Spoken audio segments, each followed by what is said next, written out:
Hi friends, ఏ దేశానికైనా విదేశీ మారక నిలువలు చాలా చాలా కీలకం. ఇంగ్లీష్ లో చెప్పాలంటే ఫారెక్స్ రిజర్వ్స్ అని చెప్పి పిలుస్తారు. చాలా కీలకం. మనం వివిధ దేశాల నుంచి ఏ వస్తువులనైనా సరే, పెట్రోల్ అయినా సరే, డీజిల్ అయినా సరే, ఇంకేమైనా సరే కొనుక్కోవాలి అంటే ఫారెన్ కరెన్సీలో మనం కొనుక్కోవాల్సి ఉంటుంది. అందువల్ల మన దేశమే కాదు, దాదాపు ప్రతి దేశం కూడా ఫారెక్స్ రిజర్వ్స్ ను మెయింటైన్ చేస్తూ ఉంటుంది. మరి ఒకప్పుడు ఫారెక్స్ రిజర్వ్స్ మన భారతదేశంలో ఎంత దారుణంగా ఉండేది పరిస్థితి, ఇప్పుడు మన భారతదేశంలో ఫారెక్స్ రిజర్వ్స్ పరిస్థితి ఎంత అద్భుతంగా ఉంది అన్నది ఈ వీడియోలో మనం మాట్లాడుకునే ప్రయత్నం చేద్దాం. అన్నట్టు మా ఛానల్ నచ్చితే సబ్స్క్రైబ్ అవ్వండి, వీడియో నచ్చితే ఒక లైక్ కొట్టండి, మీ అభిప్రాయాలు కామెంట్ సెక్షన్ లో రాసి మాతో పంచుకోండి. 1960ల విషయానికి వస్తే విదేశీ మారక నిల్వలు మన భారతదేశంలో కేవలం 8 నుంచి 9 వారాలకు మాత్రమే సరిపోయే స్థితిలో ఉన్నాయి. అంటే 1947 నుంచి 1960 మధ్యలో నెహ్రూ గారు పరిపాలించిన టైములో ఎలా ఉంది అని చెప్తూ ఉన్నాను. 1991 వచ్చేసరికి, అంటే అప్పటికే ఇందిరాగాంధీ గారు పరిపాలించారు, రాజీవ్ గాంధీ గారు మన భారతదేశాన్ని పరిపాలించారు. మేజర్గా చెప్పాలంటే ప్రధానమంత్రులు. ఎంత దారుణమైన పరిస్థితికి వచ్చిందంటే 1991లో దాన్ని ఇండియన్ ఎకనామిక్ క్రైసిస్ అని చెప్పి పిలుస్తారు. విదేశీ మారక నిల్వలు అత్యంత దారుణమైన పరిస్థితికి చేరుకున్నాయి. మన దిగుమతులు, అంటే వేరే దేశం నుంచి ఏమైనా సరే వస్తువులు కానీ, పెట్రోలు, డీజిల్ లాంటివి ఏదైనా మనం తెప్పించుకోవాలంటే మనం వాళ్లకు చెల్లింపులు చేయాలి కదా. దానికి కావాల్సినటువంటి విదేశీ మారక ద్రవ్య నిలువలు ఆగస్టు 1990లో $3.1 బిలియన్ ఉంటే జనవరి 1991 వచ్చేసరికి $896 మిలియన్ దిగజారిపోయాయి. అంటే కనీసం 1991 జనవరిలో $1 బిలియన్ కూడా ఫారెక్స్ రిజర్వ్స్ లేనటువంటి పరిస్థితి మన భారతదేశంలో. అంటే అందరికీ అర్థమయ్యే భాషలో చెప్పాలంటే ఆ రోజు మన దగ్గర ఉన్నటువంటి ఫారెన్ కరెన్సీ నిల్వలతో కేవలం కొన్ని వారాలకు మాత్రమే, ఇన్ఫాక్ట్ చెప్పాలంటే 2 వారాలకు మాత్రమే దిగుమతి చేసుకోగలిగినటువంటి పరిస్థితి ఉంది. ఆ తర్వాత మనకు పెట్రోల్ ఇవ్వరు, డీజిల్ ఇవ్వరు, భారతదేశానికి కావాల్సిన వివిధ వస్తువులు, రా మెటీరియల్ గాని ఏది కూడా మనం దిగుమతి చేసుకోలేనటువంటి పరిస్థితి ఉంటుంది ఫారెక్స్ గనక అయిపోయిందంటే. అంటే అప్పుడున్నటువంటి ప్రమాణాల ప్రకారం కనీసం 3 నెలల వరకు నిల్వలు మన దగ్గర ఉండాలి, మినిమం అన్నమాట అది. కానీ మన దగ్గర పరిస్థితి ఏంటి, 2 వారాలు మాత్రమే దిగుమతి చేసుకోగలిగినటువంటి ఫారెన్ కరెన్సీ ఉంది. అంటే కొన్ని వారాలలో భారతదేశాన్ని ఏం చేస్తారో తెలుసా, డిఫాల్టర్స్ లిస్ట్ లో పెట్టేస్తారు. మామూలుగా మనం క్రెడిట్ కార్డు ఉపయోగిస్తాం, విపరీతంగా మనం ఖర్చు పెట్టొచ్చు, మళ్ళీ మనం ఆ డబ్బులు పే చేసుకోవచ్చు. ఒకవేళ పే చేయడం లేదనుకోండి, ఏం చేస్తారండి, డిఫాల్టర్స్ లిస్ట్ లో పెడతారు. ఒకసారి 2 సార్లు అసలు మన దగ్గర పే చేసే పరిస్థితి లేదు, కానీ మనకు అవసరాలు ఉన్నాయి, క్రెడిట్ కార్డు గీక్కుంటున్నావు, వాడేస్తున్నావు, తిరిగి నువ్వు మాత్రం పే చేయలేని పరిస్థితుల్లో ఉన్నావు. ఎందుకని, నీ దగ్గర బ్యాంక్ బ్యాలెన్స్ లేదు డబ్బుల్లో. అప్పుడు ఏం చేస్తారు బ్యాంక్ వాళ్ళు, డిఫాల్టర్ అని చెప్పి పెట్టేస్తారు. అంటే డబ్బులు ఇవ్వలేనటువంటి స్థితిలో ఉన్నావు నువ్వు, కట్టలేనటువంటి స్థితిలోకి వచ్చావు నువ్వు అని చెప్తారు. అలా భారతదేశాన్ని డిఫాల్టర్స్ లిస్టులో పెట్టేటటువంటి పరిస్థితి వచ్చిందనమాట. దాని నుంచి బయటపడడానికి 1991లో $2.2 బిలియన్ లోన్ తెచ్చుకోవాలి అని చెప్పి, emergency loan, international monetary fund అంటే IMF కు 67 టన్నుల గోల్డ్ మేము తాకట్టు పెట్టి మరీ తెచ్చుకుంటామండి అని వాళ్ళని కన్విన్స్ చేశారు. కొలాటరల్ సెక్యూరిటీ కింద మేము 67 టన్నుల గోల్డ్ మీకు తాకట్టు పెడతాము అని. మీకంటే IMF కు కాదు తాకట్టు పెట్టేది, ప్రపంచంలో ఉండే ప్రఖ్యాత సంస్థలకు తాకట్టు పెట్టి మేము డబ్బు తెచ్చుకుంటామండి అని. ఆ సందర్భంలో మన రిజర్వ్ బ్యాంక్ ఆఫ్ ఇండియా 47 టన్నుల బంగారాన్ని ఎయిర్ లిఫ్ట్ చేసి బ్యాంక్ ఆఫ్ ఇంగ్లాండ్ కు తీసుకెళ్లి తాకట్టు పెట్టింది. 20 టన్నుల gold union bank of Switzerland దగ్గర తాకట్టు పెట్టింది. ఇలా తాకట్టు పెట్టి విదేశీ మారక ద్రవ్యాన్ని తెచ్చుకుని బతికినటువంటి పరిస్థితి ఆ రోజు. దానికి కారణాలు ఏమిటి అంటే ఉన్నాయి. ఆసక్తి గనక ఉంటే మా కామెంట్ సెక్షన్ లో రాయండి.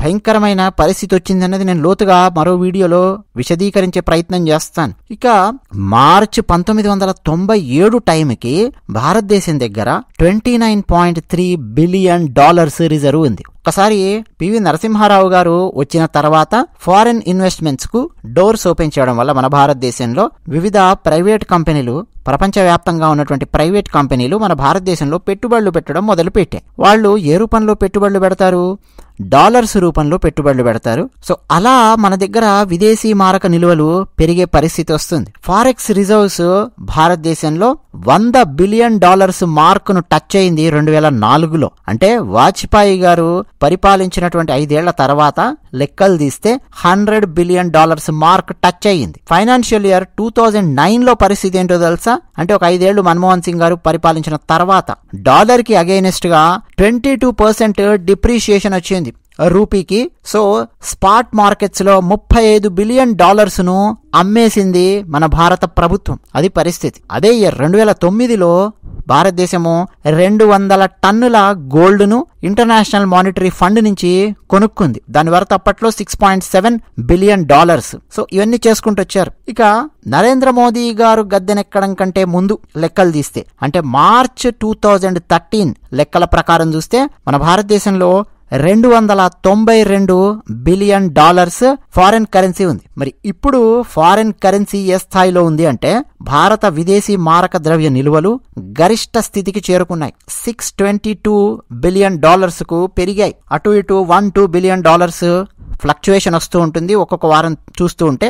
బట్ $600 బిలియన్ క్రాస్ అయిపోయింది మన దగ్గర ఫారెక్స్ నిల్వలు. అంటే ఒక్కసారి ఊహించండి, అంటే 91లో ఎక్కడ $896 మిలియన్, ఎక్కడ $600+ బిలియన్ ఇప్పుడు. సో ఇవన్నీ ఏం చెప్తున్నాయండి? ఈ డేటా ఏం చెప్తోంది చెప్పండి మొత్తం. అంటే ఈ రోజు మనం చాలా ఫ్లెక్సిబుల్ గా విదేశాల నుంచి ఏ వస్తువైనా ఏదైనా సరే, రా మెటీరియల్ కానీ ఏదైనా సరే తెప్పించుకోగలిగే సామర్థ్యం మన దగ్గర ఉంది. అంత అద్భుతంగా ఫారెక్స్ నిల్వల్ని మెయింటైన్ చేయడం వెనక నరేంద్ర మోదీ గారి శ్రమ విపరీతంగా ఉంది. వివిధ దేశాలతో నరేంద్ర మోదీ గారు మాట్లాడుతూ ఉన్నప్పుడు అసలు కొన్ని దేశాలతో అయితే బార్టర్ సిస్టంలో డీల్ చేయడం మనం గమనించవచ్చు. మేము మా విదేశీ కరెన్సీ మీకు ఇవ్వము, మీరు మీ కరెన్సీ మాకు ఇవ్వక్కర్లేదు, ఇదిగో మా దగ్గర ఈ వస్తువు ఉంది, ఇది మేము మీకు ఇస్తాము, ఇగో పండ్లు కూరగాయలు మా దగ్గర పండుతాయి, మీకు ఇవి ఇస్తాను, ఇదిగో మీ దగ్గర ఉన్నటువంటి ఇవి ఉన్నాయి కదా రా మెటీరియల్, ఇవి మాకు ఇవ్వండి.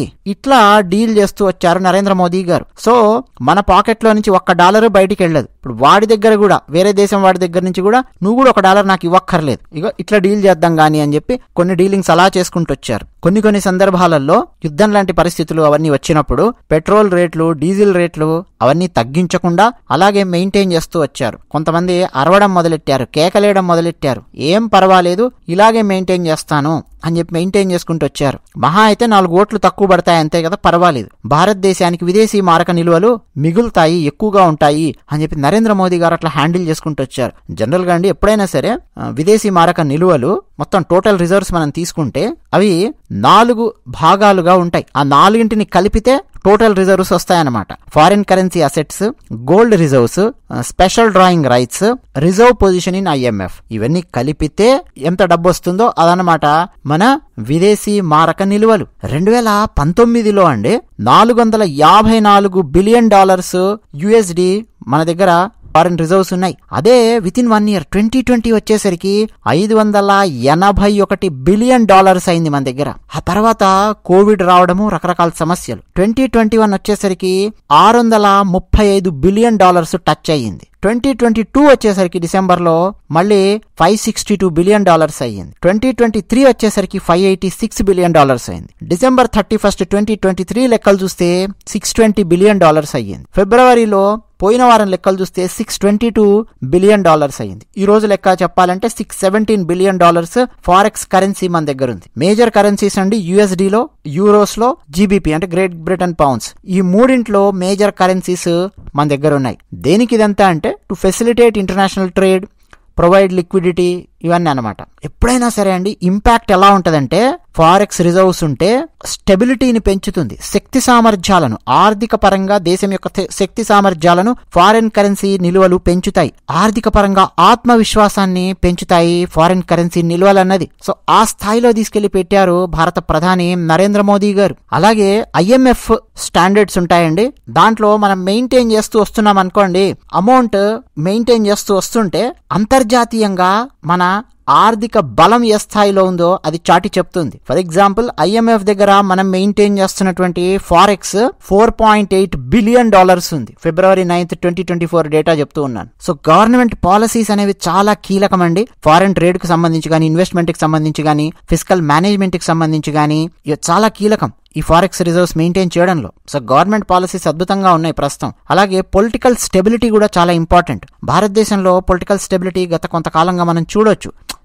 కోయలేషన్ ఉన్నటువంటి గవర్నమెంట్స్, తుమ్మితే ముక్కుడిపోయే ప్రభుత్వము, ఎప్పుడు ఏం జరుగుతుందో తెలియదు అన్న పరిస్థితి ఉంటే ఎవ్వరు కూడా ఆ దేశాన్ని నమ్మి, ఆ ప్రభుత్వాన్ని నమ్మి 4 పెట్టుబడులు పెట్టరు, పరిస్థితి అటు ఇటుగా ఉంటుంది. సో పొలిటికల్ అన్సర్టెనిటీ గనక ఉందంటే ఎప్పుడైనా కానీ ఆపోజిట్ ఇంపాక్ట్ అనేది పడుతుంది ఫారెక్స్ మీద. ఎంత బలంగా, ఎంత మెజారిటీతో ఎంపీస్ ఎక్కువ మంది ఒక పార్టీకి చెందినటువంటి వాళ్ళు లోక్సభలోను అలాగే రాజ్యసభలో కూడా ఉన్నారు అని అంటే ఆ బలం అన్నది ఫారెన్ ఇన్వెస్ట్మెంట్స్ ను అట్రాక్ట్ చేస్తుంది. దానివల్ల రిజర్వ్స్ మరింతగా పెరుగుతాయి. సో మనం ఎన్నుకునేటటువంటి ప్రభుత్వం ఎంతమంది ఎంపీలు ఉన్నారు అన్న దాన్ని బట్టి కూడా దాని ఇంపాక్ట్ అనేది అంత పడుతుంది. అలాగే ఇంటర్నేషనల్ రిలేషన్స్ ఎలా ఉన్నాయి, డిప్లొమాటిక్ రిలేషన్స్ ఎలా ఉన్నాయి, ట్రేడింగ్ పార్ట్నర్స్ ఎవరెవరు ఉన్నారు, మనకు వ్యాపారం చేసేవాళ్ళు, ఇంటర్నేషనల్ ఆర్గనైజేషన్స్ యొక్క ఇన్ఫ్లుయెన్స్ ఏ స్థాయిలో ఉంది, మనం ఏ స్థాయిలో వేరే దేశంలో ఉన్నటువంటి ఆర్గనైజేషన్స్ ను ఇన్ఫ్లుయెన్స్ చేయగలము, ఆ సత్తా ఎంత ఉంది, అంతర్జాతీయ సంబంధాలు, ఇవన్నీ కూడా అండి మన భారతదేశంలోకి ఫారెక్స్ ఫ్లో వచ్చి పడడానికి చాలా ఉపయోగపడతాయి. ఇక వీటన్నింటికి తోడు ఎన్ఆర్ఐలు వేరే వేరే దేశాలలో ఉన్నటువంటి వాళ్ళు